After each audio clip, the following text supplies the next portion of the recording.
Hey, what's up guys? Today I'm going to show you how to replace a coil pack on the 04 ZX5. It's not too bad of a job. You can see this is where the plug wires come in. There's a harness in there. It's held on by 4 Torx head screws, and it doesn't look that intimidating. So let's go ahead and get into it. Alright, here's the new part.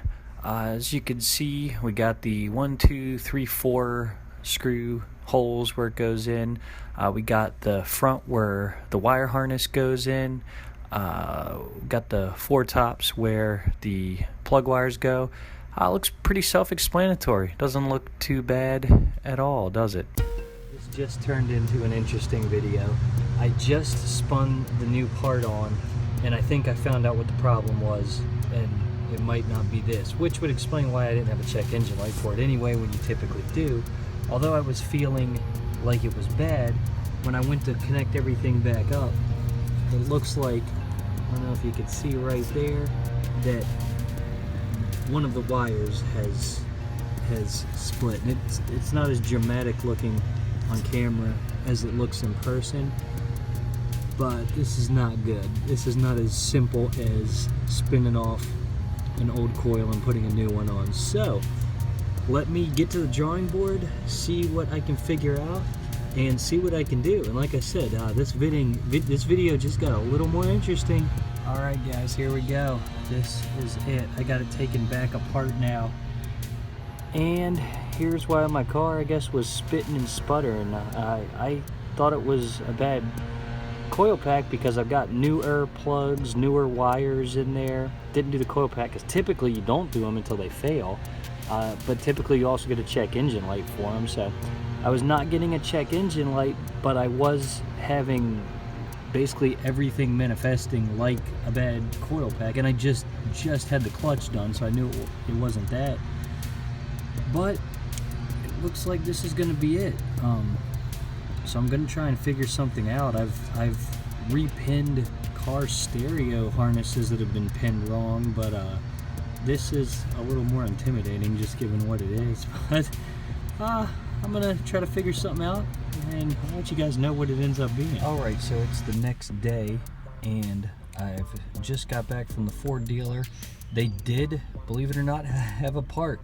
It was special order. But it wasn't too bad. It was about 75 bucks, and as you can see, it gives you a new harness, and it gives you bare wires that you just splice right into your old ones. You can just cut the old harness, and it does give you some crimp connectors as well. So very nice. This one definitely looks much higher quality than the one that was on there, and don't know if it's actually higher quality or just newer, and you know, not 12 years old with 190,000 miles. At any rate, I was a little bit worried going in, but relieved when I heard they had a solution, and even more relieved when I saw this and learned that it is the right part, and looks like that it shouldn't be too bad. So let's go put it on. Alright, so we're gonna go ahead and cut the old harness off. Of course, there's the broken one that's broken, but the other two I'm going to try to cut close to leave the most amount of wire that we can to work with. Just wanted to note one thing that I'm not wild about the aftermarket part. Quality's good, but if you look, not wild that all of the wires coming off the aftermarket harness are just black. So really find some way. I mean, it's not hard. There's only 3 wires, so it's not going to be difficult to keep it straight. But you know, just a little gripe. I'm sure it's a universal part, which is why they don't do it, but it just would be nice if we could have some color coordination in there. But no big deal, just an observation I wanted to share with you guys. Alright, that is the old harness that's completely severed from the wires.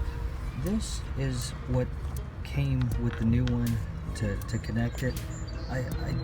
You know, I do like crimp connectors. I just don't like these crimp connectors, and I really like these heat shrink things. But these crimp connectors were disagreeing with the stock wires because, you know, they are a little bit brittle. So I just had to work with what I had laying around. It's not the prettiest. Unfortunately, I had wire nuts laying around. So, you know, very functional. It works. Just not the prettiest. I am, however, I realize that this is a little too open. I am going to cover it with some electrical tape to try to, you know, seal it up against water and other nasty shit that might come into contact with it. So, you know, in going with the shade tree, what's laying around mentality, all I had was red. So this is gonna come out interesting. All right, guys, it's not pretty, but it's done. So, what do you say we see if it starts? All right, this is gonna be the moment of truth. When it died on me last time, it just sputtered. It idled for a little while, but wouldn't do anything if you give it gas. So, let's see. Moment of truth. Okay, that's good. Idles smoothly. I mean, smooth for having 190,000 miles. All things considering here.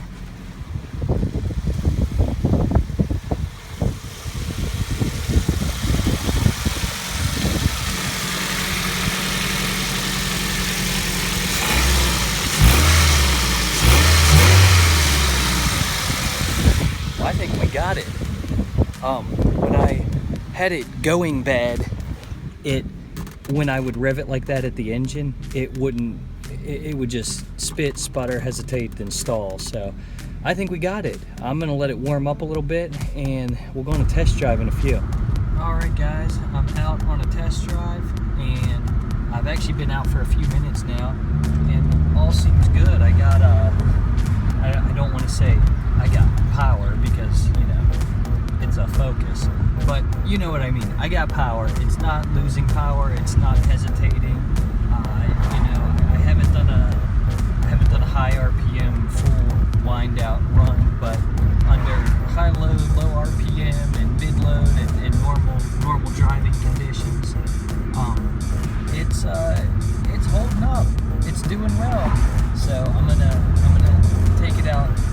Hopefully to where I can get on it a little. I live in a pretty urban area and there's not a whole lot of open. But I am gonna see what we can do, and probably won't get that on camera, but I will tell you all about it. And I think we got this one in the bag. All right, I took it out and wound it out, gave it a full throttle run, and it's just doing amazingly better. Last time I noticed there was a problem was actually on a full throttle run. Just on the way back home from a car show I was at this past week, and the Carlisle All-Ford Nationals, which if I don't have a video up right now about it, I'll have a video up shortly, soon. But anyway, you know, this has been a problem leading up to it. So, you know, long story short, thought it was the coil pack, got a coil pack. You saw all this happen, and we're here now. It's done. You've seen how it went from beginning to end. I know it's not the neatest job there is. It's kind of a slop job, but you know what? This car is a love-hate, mostly hate relationship. I bought it for real cheap just to get me around. So you know what?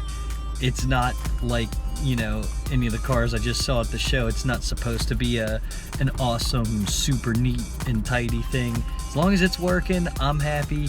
It's working, I'm happy, and that's it. So if you had any questions, just leave something below in the comments, shoot me an email. You can find that in About Me, tweet me, or, you know, anything else you can think of that might work. Carrier pigeon, I don't know.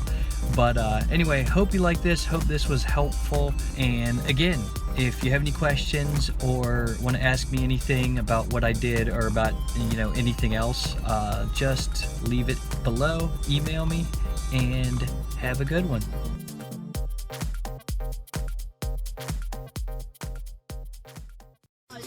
Crazy, do the mumble like a crazy, mumble like a crazy, mumble like a crazy, mumble like a crazy, mumble like a crazy, mumble.